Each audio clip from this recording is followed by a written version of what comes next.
Hi, my name's Patrick Wilson. I'm a session stylist and I live here in London. So my inspiration for today, obviously we had to do 4 looks and I wanted to make sure each look was different. And I think it was just more about my personality and making sure that it was in the hair and making sure that each look still had a signature of my kind of wear. And I think I executed that well.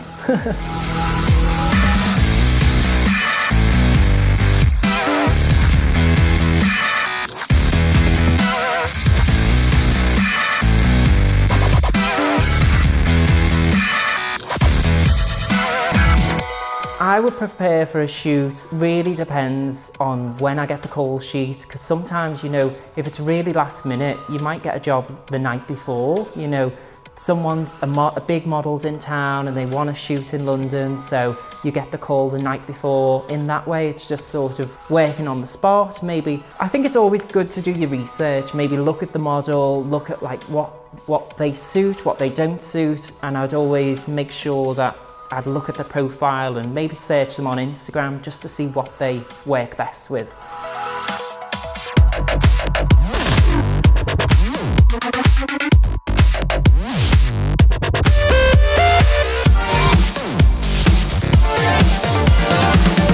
The best part of my job, I would say not actually working in a salon anymore. I just love being out and doing different shoots or a music video or just being out there and doing different things that I didn't used to do in the salon.